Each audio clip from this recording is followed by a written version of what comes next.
Live from fabulous Centauri City. All right, everybody, welcome to episode BABF01, Treehouse of Horror 10. The original air date, October 31st, 1999.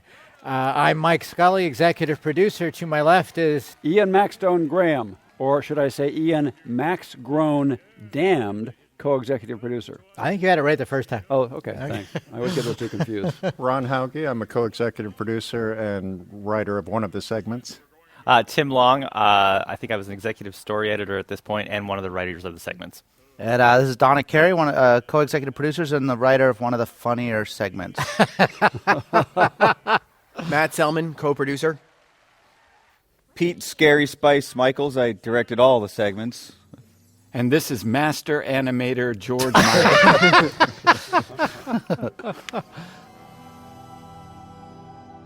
Well, now that we've talked over the opening, there's something I wanted to point out.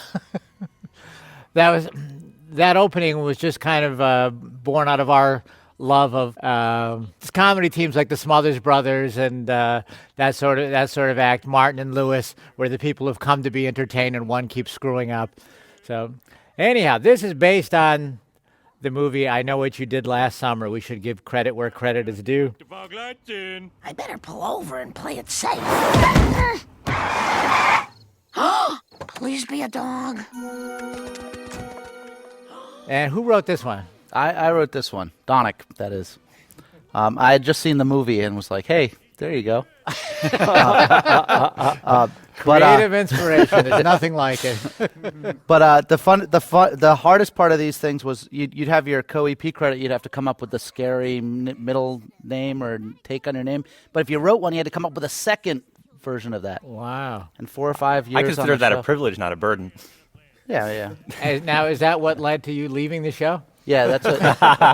I was fired after I didn't come up with a good enough name. It's terrible. Well, Cary doesn't rhyme with anything.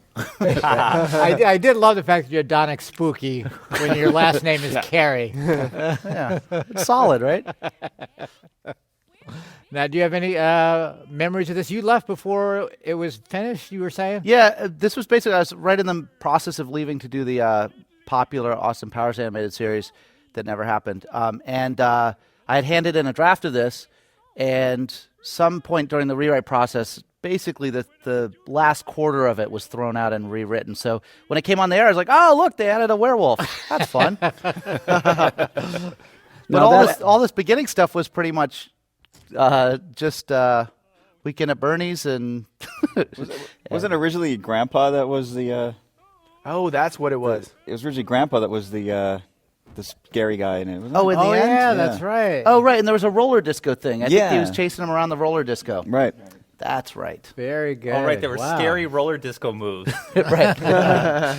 Roller discos are not that creepy, in my view, but in movies they are. Now, Donick, we should also mention, now that we should give a plug here. Donick is the creator and executive producer of Little Bush on Comedy Central. Thanks, Mike. That's right. We're coming up with a second season very soon, in March 2008. So stay tuned. Unless you're watching this after that, then buy the DVDs. See, now that's a joke that would seem like when we did it at the time, we're still looking for the real killers. You figure, well, there's a shelf life on this. Yeah, it won't last. And here we are almost 10 years later, and we're still looking for the real killers. Oh, we also jumped over one of the jokes where Homer throws his body into Maud's house and says, "That's the end of that chapter." Yeah. That's just something that comes up a lot in my life. Is when no matter if it's a good thing or a bad thing, just you move on. Dust your hands. That's the end. Of that chapter. Now, Pete, this shot always struck me as a very difficult shot to execute. That camera move around. Yeah, because Homer's in both ends of it. So Yeah. he's in his own point of view. Homer had to run around behind the camera. No, you're alone. Who is this? Is this Maud Flanders? No, it's... This is apparently the way Maud picks up single women. This is fantastic. This was fun to do. The couch appears to be on some sort of lazy Susan. Yeah. And did it say anything else besides "I know what you did" in there? Not that I can remember. I think we did have a few profanities in there. We had to erase them, but God, it's Homer. If you really love me, you'll save my life now. I like the Halloween segments that are scary and spooky as opposed to ones that are just kind of wacky and silly. Yeah. Or at least you got to at least have one good one. well, it's always something you look forward to as a director. You always hope, I hope I get the Halloween show this year because it's the one you can really. Oh, there's your spooky roller disco. It's you can really stretch everything and do things in animation you don't get to do in the other There's still episodes. a police line, even though the murders took place 100 years ago. Can't be too safe. Can't kill the undead, silly.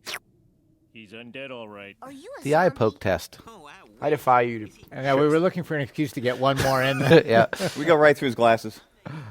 Oh, that's true. I forgot he wears glasses.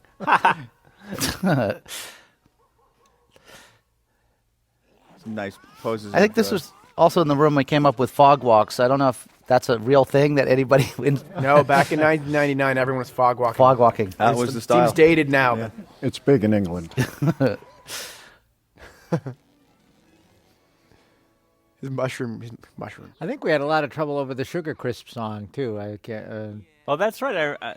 We pitched on a lot of other like serial type themes. Apparently, they didn't want it mentioned. The tune used in this context or something. I forgot. Are what you it talking about Golden Crisp? was. Can't get. They've what changed is it. Oh, did we really? They took the word sugar out. It was too. It was hurting sales.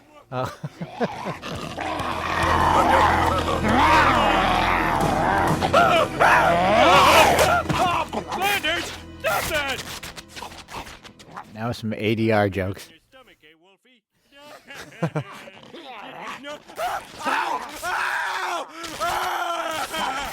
How'd you do this part, Pete?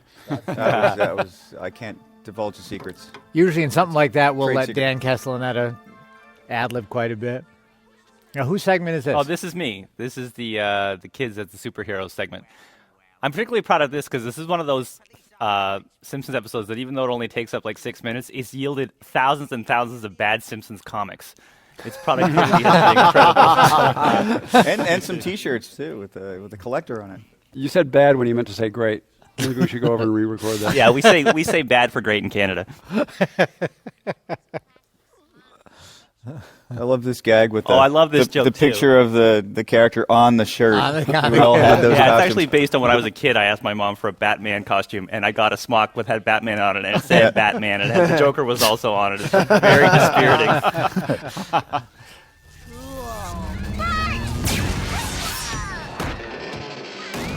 Whoa, that's pretty horrifying. She's been crushed, and so have the hopes of our mathletics team. I love that's his first concern. And I also love that his greatest source of shock is that he's been called Poindexter. I got any powers? Nope, looks normal. I always found that sound effect very off-putting. It must be a little bit painful and just take a few minutes It's off almost his the life. squeaky balloon. Apparently, Yeah. the bleachers are still going up in the air.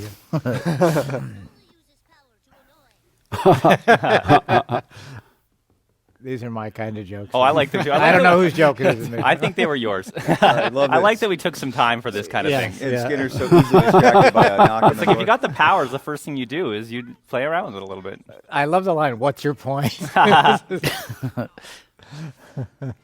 Now, did you write the song? Yeah, I did. You and Alf Clausen And did Al the music? I think Al Clausen did the music. He did a great job. There was a debate here. There's, I think, coming up. There's a debate about whether this should be Saddam Hussein or the Ayatollah Khomeini. I remember really having a passionate discussion about that, and I can't remember which side I was on. And I remember Larry Doyle was on the other side and made fun Well, of me. Hussein was always asking to be on the show.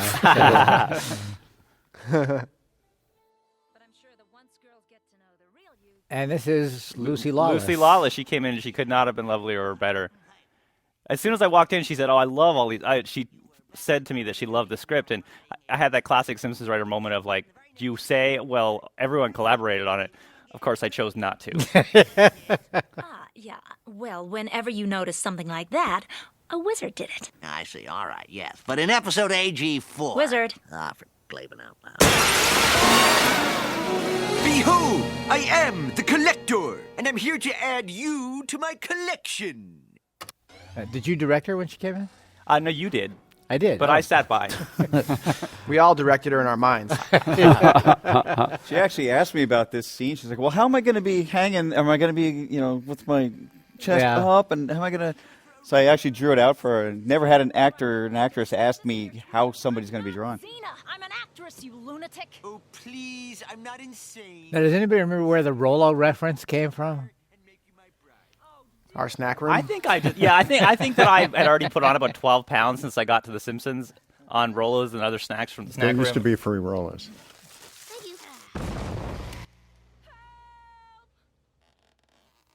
I believe coming up is Homer's only line. That was really an unnecessary use of Bart's power. He could have taken a step or two forward. A slightly closer look. I think that's all that Homer says in this whole episode. Yeah. Very Homer-like. Is that true? Yeah. There's Captain There's Janeway. Matt Groening. Matt of course. Groening. Doctor Who. Yeah, the other people aren't struggling. They've given up. They've by this accepted point. their fate. Yeah. There are several Doctor Who actors, but Tom Baker's the one I always go with. Her punch created Bart's size as well. It was impressive. Collecting days are over, collector. Stop right there! I have here the only working phaser ever built. It was fired only once to keep William Shatner from making another album. That line needed more words. Good joke. I always love that too.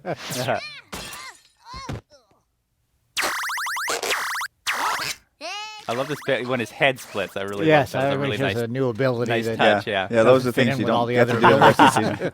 Roger Ebert points out in one of his books that it's impossible to dodge a laser beam because it travels at the speed of light. We've proven that untrue. This was a phaser, George, not a laser. Oh, sorry. I'm sorry. Much slower. In Lucite for all eternity. While we're waiting, here are some names you may call me on our wedding night.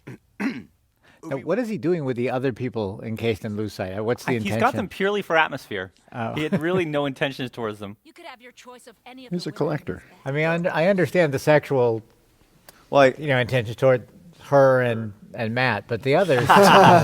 He's collecting them like figurines. Yeah. Lucy Lawless loved this speech. I guess she did feel a little awkward growing up, being a little tall for her age. Was that true? Yeah. Well, now And this once again, I took credit for it. This means much more now. This is great. Yeah.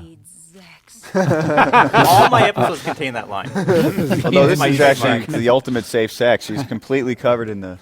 There's great punching. There was a lot of debate about how she should beat him up. Yeah. With a ruse so hackneyed, it would make Stan Lee blush. Shut up.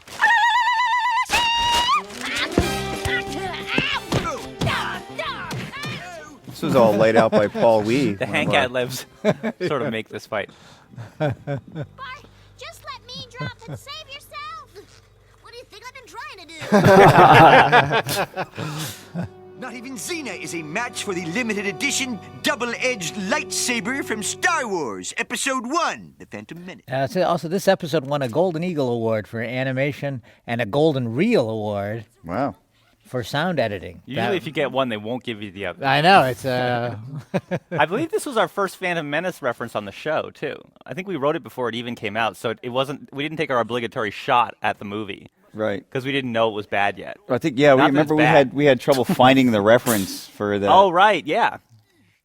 It aired. Oh, and then there was this thing about he was in Lauren Green's pose from Battlestar from Galactica. Battlestar Galactica. I still don't know what the hell that meant. It was originally Han Solo from The Empire Strikes Back, but we decided not to do that. I'm not Xena. I'm Lucy Lawless. I love that. She was great. She was really great. She did a terrific job. And I just thought the Collector is a real Marvel Comics villain? Sure he was. That's what I based him on. According to this... I don't know. It says that he captures superheroes, villains, and shrinks them. So that credit, an ogre, that's It's an anagram. anagram for your name, yeah. I have others. A gun hero. This one seemed the most Halloween-y. This episode is unfortunately as fresh as yesterday's headlines. It's great. It's like a little time capsule. Well, that was the idea. I was aware of it at the time, that it wouldn't last forever, but I wanted to capture that moment. Well, you got Rick James. Oh, wait. We do have Dick Clark. I have to tell you that a few months after this aired, I ran into Dick Clark on the Fox lot and talked to him about the show. And he said that this was the biggest response he'd ever gotten from anything he'd ever done. Wow. Just after the career that he had in television for so long, just to give him a highlight was a highlight for me. He invented New Year's Eve. Pretty much. That's hilarious. This was during the great era of Homer holding pennants. Yeah.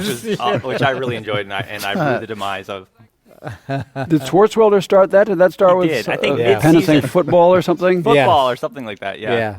I like that everyone craps on Y2K now. Like, oh, what a joke. Why do we get so worried about that? It's like, we were retarded to be over-prepared for something. What fools we were. We were really scared. Never be over-prepared, and then nothing bad happens. See, nothing bad happens. What happened to Dick We Clark were so actually dumb. did happen.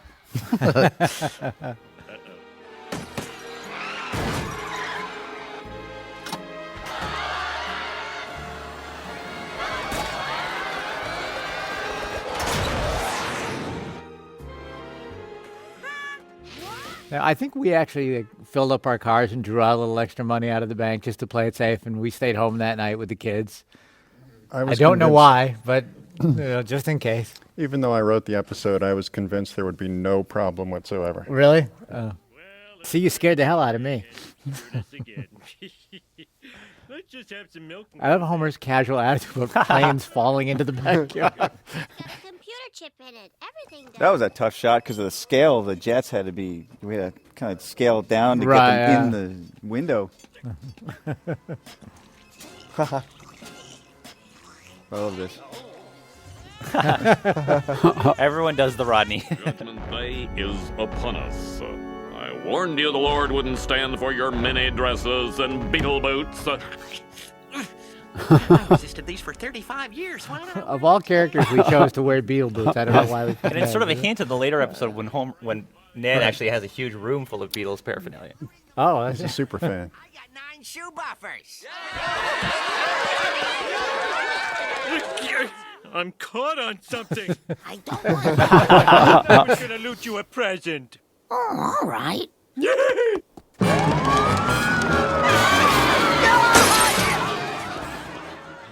Did you write that sign, Springfield Appliances? That was actually in my submission package. I think the milk having a computer chip in it, did that come from your school? Was that a room thing? Do you I remember? think it was a room thing. Yeah. Which is now true, isn't it? I think it's. That milk has computer chip. Wait a minute. To find the pictures of the Does missing it? children. Then what's case in my they're computer? lost. Implied, Lisa, or implode? Mom, make him stop. Oh. Oh no, Krusty! My pacemaker. It's stuck on Hummingbird. Nectar. I need to drink my weight in nectar. Krusty! It doesn't seem like a bad idea. You know. Oh, it's like having, 200 miles per hour on a speedometer, even though the car can't do it. Just showing off. Just to get you to buy. We're saved. Thank you, sweet clown. In death, you saved us all. I'm not dead. I can still hear his voice on the Seems like there was an wind. unnecessary beat before that line. the same thing. Long. For some reason, we painted that like a popsicle, that rocket. I don't remember why. Mel Gibson? Courtney, Michael Jordan, Mel Michelle Gibson in Vaughn. there. He must be starting a new civilization on Mars. Mark with our McGuire? best and brightest. Was that about the time he was breaking the record? He was going for the record? It's the year after. Yeah. The year after. I am the piano genius from the movie Shine. Uh-huh. And your name is? Shiny McShine? Actually, he's Homer Simpson. That's Bart. I'm Lisa. Lisa Simpson. Oh, you're the ship's proofreader. Welcome aboard. Now, before you enter, you're going to have to make a very difficult choice. You're only allowed to take one parent with you. Mom. Yeah, great reading. I got a huge laugh at the table. Remember me as I am, filled with murderous rage. Well, son, I guess this is the end. But we've both had long, full lives. Oh, right. Hey, look, another spaceship. Now, getting celebrities for the second ship was not as easy. Tom Arnold doing it, I have to say, he was a real champ. He really He was a great sport. He was totally in on the fantastic. joke.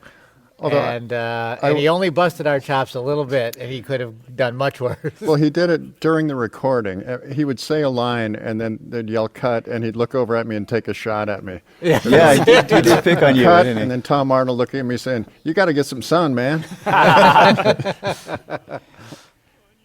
think we used to have George Steinbrenner in here, and there's some choices. Some other ones that I remember. I disagreed with Spike Lee and Al Sharpton, frankly. I like them both. But this room in general reminds me of that show, The View. It's just like a Sargasso Sea of all the characters I don't want to see on television. Except for Joy, she's great. Oh, Tom, thank you. That's the hottest place on Earth. Gonna work on my tannage, buddy. Pauly Shore? Wow! For the most part, you can't ask these people to do these roles because when they say no, it's hard to get someone else to fake them. Yes. But Tom Arnold really threw himself into it and He was really fantastic. a good sport. He was great. Everybody, sing along! Clang, clang, clang with the trolley. This side only. Ding, ding, ding with the bell. Zing, zing, zing with my heartstrings. Al Sharpton loves this song. When he sang that song, he did it so bad that was just like the first take, wasn't it? This is great animation coming up. Right there. Watch this guy's face. And they're dead. The sounds of our beloved characters blowing up. George, that may be my favorite Halloween name of yours. George Meyer? Yes. Yeah. It's really scary. These got so Baroque. But Not Yeah, for no, if it's I know. Baroque, why fix it? Is it?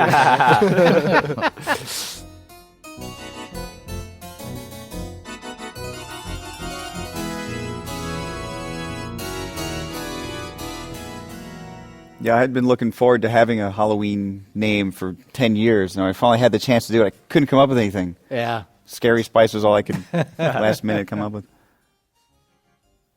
You can hear us laughing at them now. Yep. Good night. Ooh, that's scary stuff.